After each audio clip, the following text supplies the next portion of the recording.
Hi everyone, thank you for joining me. I'm so glad you could be here.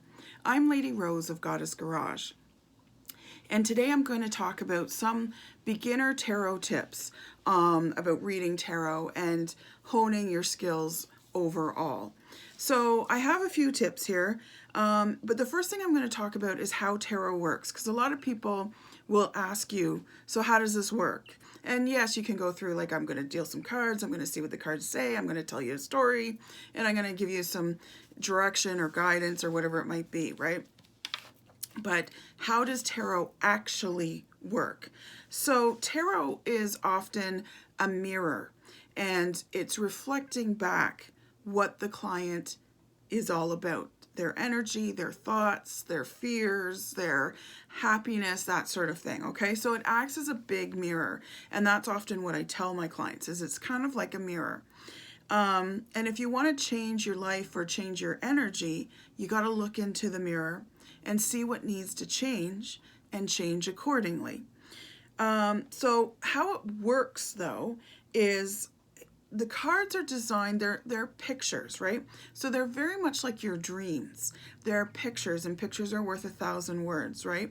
You can get so much off of a picture, and they're designed to evoke an emotion, a reaction from your client, to stimulate the subconscious mind, to bring to the surface what needs to be addressed. Because often our subconscious mind, which is the bigger mind of our conscious versus subconscious mind, our faster mind and our smarter mind. But when we're awake, we're using our conscious mind. But what tarot does is it helps you to sort of hear and stimulate and experience subconscious mind while you're awake. You can also do this in meditation, but tarot is another way of doing it, and some people have a hard time meditating. So tarot is a good sort of, let's just look at your subconscious mind and see what's going on, what you need to look at. So tarot is often based off of energy. It's reflecting your client's energy, vibration, that sort of thing back. And how that tarot does it is, I often get clients to hold the deck, for instance, and they kind of introduce themselves to my deck, is what I'm saying. What I say to clients. So the tarot is reading what their energy is about, what their vibration is about. It talks to the subconscious or picks up on the subconscious energy, brings that to the surface, and the cards respond to that, right? So they respond to the energy of the client. Now, if your deck is properly bonded to you, and it will do that too for clients if they just put their hands over the deck. A lot of times I'll get clients to talk to me a little bit. Tell me how your life is right now. And I place the cards in front of them, because when they start talking about how their life is, that really revs up energy, and the cards read them. So they don't always have to hang right on to them, but it definitely is one way of doing it. And what happens there is the cards respond. So what it is it's called kind of, there's another term for it. It's a big long word, I don't remember it, but essentially it's like muscle testing. And if you don't know what muscle testing is, I'll show you here. So I'm going to show you with my amethyst crystal. So you can do this with crystals as well, and you can do this with all kinds of things. But when I teach my crystal classes, I often tell my clients or my students that you don't have to know every single crystal out there. There's millions of them out there. You're never going to know them all. You're always going to come across one you don't know, and you can't memorize them all. It's too much. I mean, 78 cards in tarot is a lot to memorize, but the hundreds and thousands and millions of crystals that are out there are a lot to take in. Now, most people have 10 crystals that are kind of their fallback. Some have 20, some have more because they've really studied hard. But like I said, you're always going to come across a crystal that you might not know about, that you haven't heard about or seen before or anything like that. So what you can do is you can take a crystal, and even if you know what it's about, this is a great way to know which crystals you need right now in your life. So, because you don't always remember all the meanings, right? So what you do is you take the crystal and you hold it to your heart center. And you should be standing for this. I'm sitting, but I'm just doing a demonstration. So you're standing, and you gently close your eyes. and you watch and see which way your body goes. So if you move forward a little bit, you find yourself leaning forward. That's saying, your body is saying to you, yes, we need this crystal in our lives right now. If your body's going back, like this, and you're swaying backwards, then your body's saying, no, you don't need this. If you stay still or you find you're swaying side to side, that means that you could take it or leave it. If you want to hold on to this crystal, that's fine. If you don't want to, that's okay too. So basically your body becomes a human pendulum.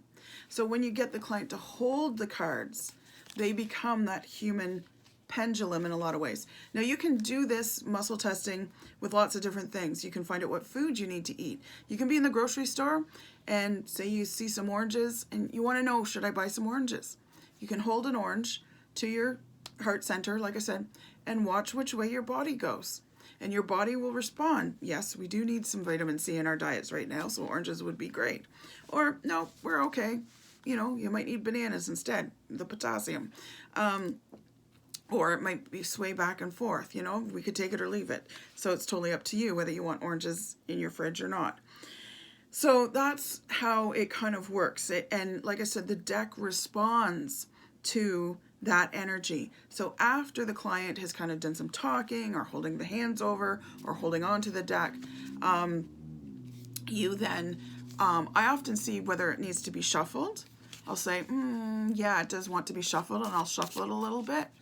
And then also too, you can decide, and this is where intuition kind of comes into tarot, is you can spread the cards out and have the client pick cards. You can ask them to cut the deck in 2 or 3 or 4 or whatever you want to do. Or you can just say, nope, I'm just going to shuffle off the top, because you're feeling where the energy of these cards are and what different ways they need to be with this client and how they need to be chosen. So because it's responding to the energy, you'll pick up on that. So having that gift of intuition, psychic ability, empathic gifts, those are all good things to have. And this is a good example of when to use those kind of gifts and to listen to whatever your intuition is. It's great. It's also very important to know what each card is about and what the actual meaning is.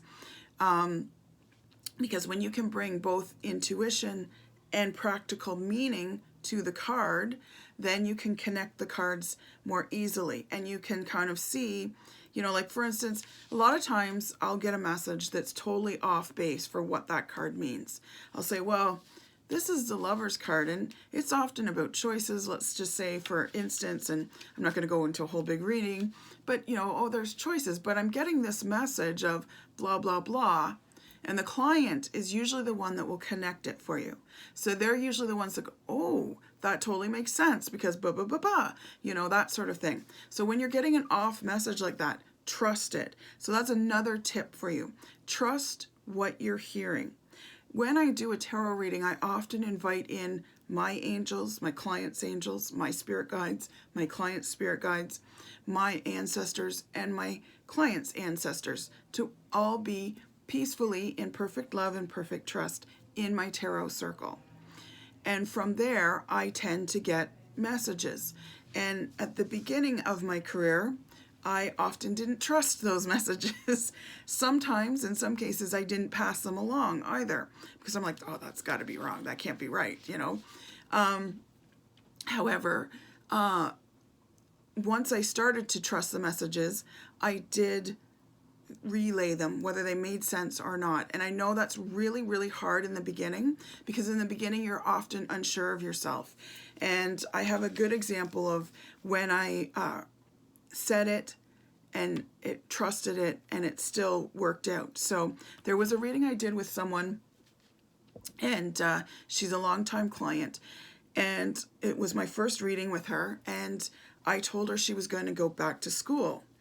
And she's like, no, that's got to be wrong. That's not possible. She said she was in the middle of some big life changes.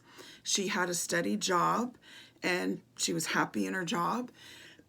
And I said, well, I see you going back to school. I said September, or I gave her a date. I can't remember. I think it was September. And she's like, no, that can't possibly be right. That you've got to be totally wrong on that. So I continued the reading, and I left that reading kind of shaken because I was like, maybe I don't know what I'm talking about. Maybe I'm full of shit. I don't know. And I was like, oh, you know, I told her something that came through and I was totally wrong. Oh my God, oh my God, oh my God. You know, you go through that, right? And for whatever reason, she happened to circle the date that I said because she felt like, no, maybe she wanted to prove me wrong. I don't know. But she messaged me just after the date saying, remember you told me I was going to go back to school and I said, you've got to be wrong? You were right. And she did end up going back to school and getting some extra education for the job that she's in. So she was upgrading the job. So from then on, so I love her dearly for that, because that day proved to me that I should not doubt the messages that I hear. And I've since had messages where people have said, oh no, that can't possibly be. And sure enough, they turn out. So trust those messages, even if your client is saying it doesn't make sense, even if you're looking at the cards and it doesn't seem to make sense. Listen and trust those messages. For me, I kind of feel like my angels and my spirit guides and ancestors are back here and they're just whispering little things into my ear. So sometimes they whisper a word, sometimes they whisper whole phrases, whatever it might be. I say them out loud now to the client. I don't keep them to myself. They may not make sense at the time, but they always seem to make sense down the road. So be aware of that. That's one good tip to do. And remember, you're telling a story. You're telling your client's story. So I often ask them, you know, what's going on in their life, that sort of thing. And it influences how the cards are going to be shuffled. So know that energy does influence that stuff. Our bodies are energy beings that influence everything. And nothing is written in stone. Remember that too.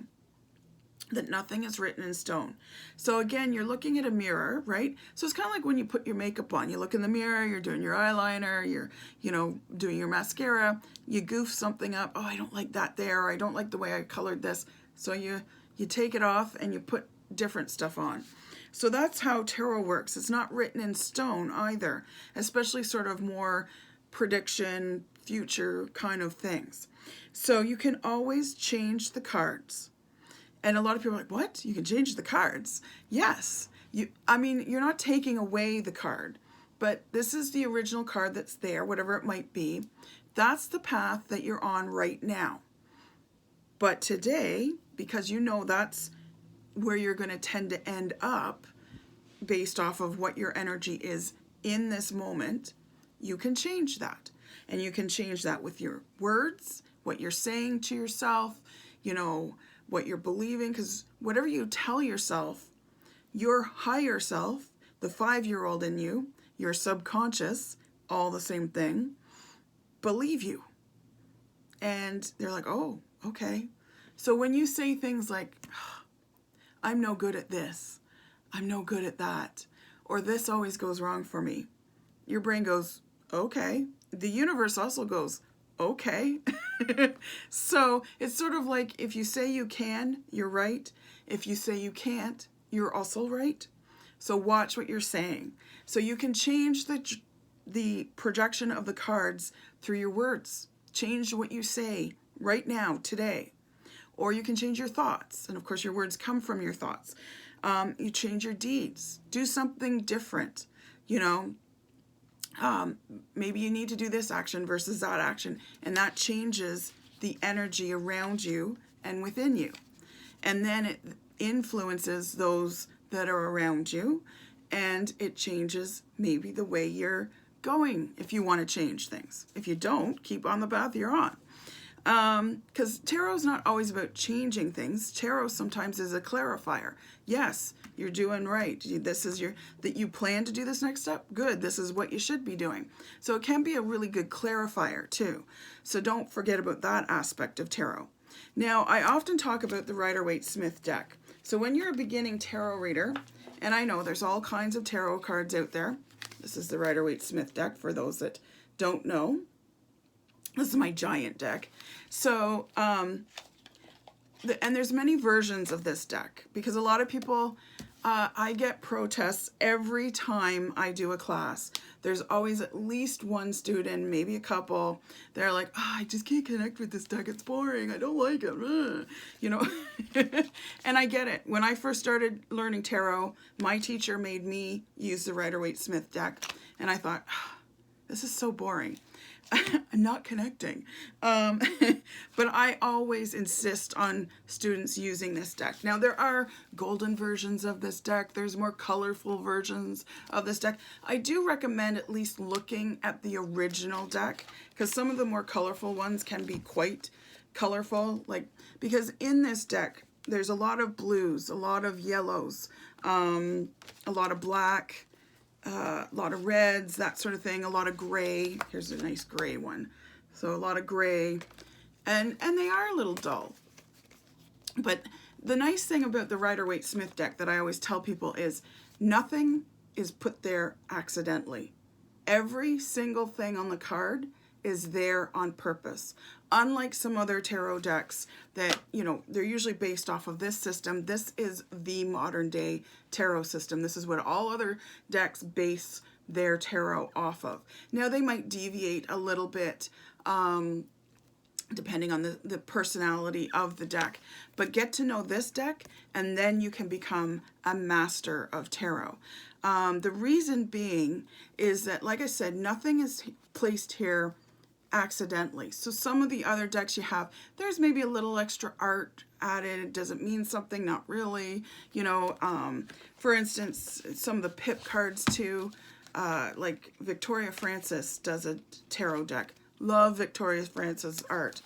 But what they did for that tarot deck is they kind of took art she had already created and sort of made it fit into whichever major arcana card they wanted to fit it into. So some of them are sort of like a square peg going into a round hole. So it's like, okay, I can kind of see where that fits, but not really. And then all the major or minor arcana in her deck are all what's called pip cards. So pip cards are ones, I don't think I have a deck handy here, are decks where there's no pictures on the minor arcana. So say the 10 of cups, for instance, it's just 10 cups you're saying. The 8 of cups is just 8 cups. The 3 of cups is just 3 cups you're saying. So in that case, if you're using a pip deck, you do have to memorize what each of these cards means. So I can read a pip deck if I need to because I know what each of these look like, and I can fall back on, oh, the 8 of cups means this and blah, blah, blah. Whereas if you're doing it intuitively, you're not going to get much off of 8 cups, just 8 plain cups sitting there. So it is about memorization and about honing your gifts of intuition, psychic abilities, and empathic abilities to be able to bring a really good reading to someone. So both are needed, but it's definitely very important to have memorized this system and to be able to fall back on this system. Now, because I teach it, this was the first deck I gave up after learning.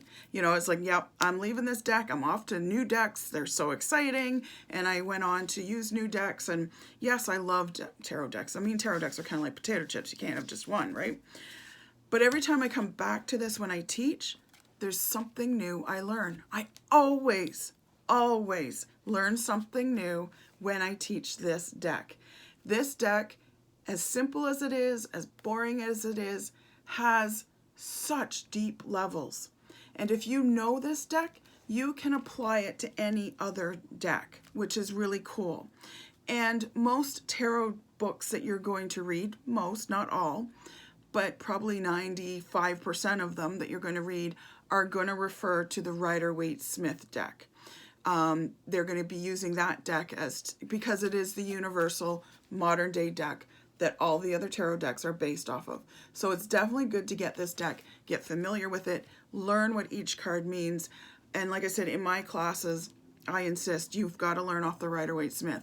After you're done with my class, you can toss it in the garbage if you want to and move on to other decks. But I'm really glad I was sort of forced to get reacquainted with this deck when I first started teaching a few years ago. And I was like, oh, okay, I got to get back into Rider-Waite-Smith. And I fell in love with it. And now it's like, oh, I love this deck, but I love using it as a teaching tool. I still don't really use it as a reading tool. I have my Gilded deck that I use. I also have my Muse Tarot, which I'm going to do a review on because I'm really loving that deck, but I switch it out depending on my mood. But definitely that's a top tip. Use the Rider-Waite-Smith deck. Get familiar with that deck first. If you know that deck, you can apply it and transpose it over any other deck. And then you don't get confused. Because like I said, sometimes in different tarots, they can have a slightly different meaning. And it's like, okay, so this one's focusing more on this element or this meaning or whatever. But then, you know, you don't know what the true meaning of the card is. So when I go through a tarot deck, the first thing I look for are the deviations. Where is it different? Oh, okay, it's slightly different here. The Strength card is a little bit different, or the Lover's card is a little bit different, or the suits are a little bit different, that sort of thing. So, you know, I can do that because I know the Rider-Waite-Smith deck so well. So get to know that deck. Even if you don't fall in love with it at first, come back to it every now and again. Be familiar with it at least. Any tarot reader worth their salt knows about the Rider-Waite-Smith deck and is familiar with it, in my opinion. The other thing too is to memorize 2 or 3 keywords for each card and learn the story of each suit. Like I did in an earlier video, I did the story of the mountain climb for each suit. So each suit kind of has its own mountain to climb, and it has its own little story. And it's always a good idea to lay the suits out in order and just see what's going on. See where the light and dark is. Do it with your Rider-Waite-Smith deck, and then do it with one of your favorite decks and see where the differences are too. What is the story of that suit? What is the story of the mountain that's being climbed? And if you go back and watch my other video where I talk about the mountain climbing, that's where you I find it's a very good visual aid. I still use it to this day. You know, like 6 pops up. Okay, where are we on the mountain at 6? We're over the summit, so we're celebrating. Okay, 6s are great. They're all happy and love and harmony and that sort of thing. And that's how I remember those things, right? I know where I am on the mountain. And I often say that to students when they lay out some cards and they kind of get maybe a little stuck. And I'm like, oh, it's a 3. So where are you on your mountain? And then it clicks for them. Oh, I'm just starting the climb. This is awesome. They know where they are, right? So watch that video with the mountain story, and then you'll know where you are with every single suit. All 4 suits, you'll know exactly where you are based off of the number. So you can start there and then go into the element and then go into the picture and go into what the suit's all about and all that kind of stuff. And then listen to your spirit guides. There's lots of layers in tarot. So that's one of my top tips as well. One of the other tips is asking the right question. So it's often good to ask the client why they're there. Now, some clients will do this and go, well, you tell me, you know. Okay, so first of all, you're not a parlor trick. So let the client know that. Let them know, and gently and nicely.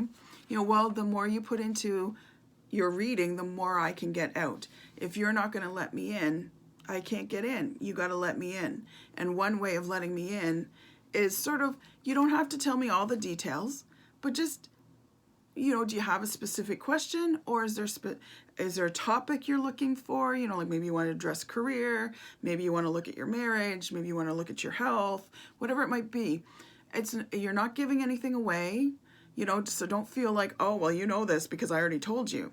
I'm not here again to be a parlor trick. I'm not going to tell you, things that only you know about you necessarily. Sometimes I do, and they, are amazed at that, but they do have to at least open the door and invite me in. We're kind of like vampires that way. Not really. But don't ask close-ended questions. So you don't want to be asking yes or no questions. You can do a yes or no spread. However, there is a bit of a warning with that, okay? So I never do a yes or no spread with what I call one of my working decks. So my working decks are decks that I will do tarot spreads with on clients. So if I've used that deck for a spread, like this deck for instance, this deck will never do a yes or no question. It should be a dedicated deck, and all that deck does is yes or no questions, because it confuses the tarot when you do spreads, open-ended questions, topics, and do yes or no. You're not supposed to ask yes or no questions of the tarot. So I have especially, it's buried right now, I have a special deck, and all it does is yes or no questions. And part of the reason for that is then you get more accurate questions, or answers, I mean. So because this deck that I have that does just yes or no questions, it never gets confused with I'm doing a spread, I'm doing, this, I'm touching on that topic, blah, blah, blah. It just knows all it has to do is answer yes or no. The other decks, I would confuse them if I started doing yes or no questions. So you never want to use the same deck. When you do a yes or no spread, you want to have a deck that's all it does, and it will be way more accurate for you as well if you do it that way. So that's just another tip. But when you're asking a question, don't be afraid to ask the client some questions. Get them talking about what's going on in their life. Are they here for a particular subject? Do they have a specific question? And it's good to ask if they have a specific question, it's good to ask what the question is. Only because, and if they go, you're supposed to know, say, well, no, I would like you to use your words on how you're asking this question in your mind, because I want to make sure that you're not asking it incorrectly. Because maybe they're asking a yes or no question in their head, and your deck is going to be all murky, and it's going to be all mucky, and it's not going to necessarily come up with the right answer. The other thing is they might be asking a question that's more for someone else. Like, is my son going to win the court case? Okay, that is something we can look at. I've literally had that question asked of me. So what I do is I do a separate, this is gonna, like, I'll lay out the spread. Let's say, there's 5 cards that are laid out for the spread. And then I take the top 3 and I go, okay, this is about your son over here. And then we do the reading. And then, and I usually ask her, is there another topic you want to talk about? And then I will answer, or I'll take a look anyways. I can't guarantee answers, as nobody can. But I'll take a look at the cards of what they say concerning her son in the court case. And I always warn people, and it's usually mothers, because mothers are worried about children and they want to know, is she going to get pregnant? Is he going to, get married? La, la, la, right?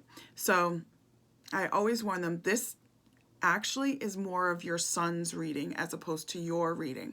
So if I look at these cards, they might not give a crystal clear answer because it's not really about you.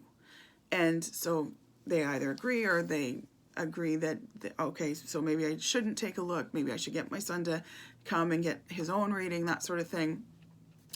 And some go, no, I do want to take a look still. Okay, no worries, but I can't guarantee a crystal clear answer. It might actually be more murky than anything else. So, I very rarely give hard answers on those kind of things because, again, it's not really their reading, even though it's their kid and they are connected. And that doesn't mean that things don't come through. Like, when I'm reading a wife, maybe the husband comes through in some way because that's part of, her life. Maybe she hasn't even asked about her husband. Like, maybe she's asked about career, but her husband still comes through in some way, right? He appears in the reading, or a parent comes in, or a child comes in, or whatever. That's different than I'm asking specifically about someone else and their outcomes of something, right? So be aware of what your client's asking, and if they give you a hard time, just say, I need to know if you're asking a question that can have an appropriate answer. So yeah, that's a good way of kind of getting out of them whether they're asking for themselves or for someone else. Because if they're asking for someone else and then you put out a whole spread and nothing's making sense, nothing's connecting, then it's like, okay, what was your question? So what light or information do I need to know about this situation is another way of phrasing what you're looking for. What am I not seeing in this situation? You know, maybe they're talking about their job and things are going wrong. What am I not seeing? How can I make it better? How best can I approach blah, blah, blah, whatever it might be? What are the next steps I should take? What do I need to unblock to create a flow of money, of health, of love, whatever it might be? So those are some top tips. The other tip, so I'm going to finish with this tip because this is a big tip, because a lot of times you'll have clients that come in and want an answer to their question. Tell me the answer. What should I do? Should I pick A or B? That sort of thing. I always recommend it's not up to you to give the answer. You can definitely shed light on it. You can definitely offer guidance through the tarot cards. You can offer suggestions, opportunities, directions, that sort of thing. But it's not for you to decide. We all have free will, so it's up to the client to make that final decision. The other trap that sometimes tarot readers fall into, and I know I've been guilty of this, is the need to fix the situation. You know, oh, if you do this, this'll work out much better for you, blah, blah, blah. There's nothing wrong with giving hope, clarity, direction, light, guidance. Those are all good things, but it's not your life. It's not your decision to make, and it's not your situation to fix. So keep those in mind. You're just here as an observer, a compassionate witness in some cases, depending on how dire the situation is. You're there to witness them, to be support to them, to offer them some light and a shoulder to cry on, perhaps, for a little while. You know, you don't need needy people sucking you dry or anything, but don't fall into the trap of wanting to fix the situation. And when you're saying things like, well, you should do this and you should do that, that's you falling into that trap. So be mindful of what you're saying and be mindful of the information that you're giving to the client. Like I said, listen to the messages that are coming through. Definitely pass those on if they don't make sense. That's the paradox of tarot and of life in general. But also be mindful of what you're saying and making sure you're not there making the decisions for clients. I've done it once or twice in the beginning when I didn't really know any better. And I look back and go, I shouldn't have done that. Shouldn't have done that. And now I know. So I'm just giving you this advice based off of my past 15 years plus experience. So I hope that helps with any of your beginning tarot readers or even those that have been doing it for a while, just some refresher tips. It's always good to be reminded of why we're here. We really do help and change lives. So understand the responsibility of what the cards are saying and what you're saying to your client. You're influencing lives, so honor that and also be mindful of it. Okay, take care and good luck with all your tarot readings. Bye.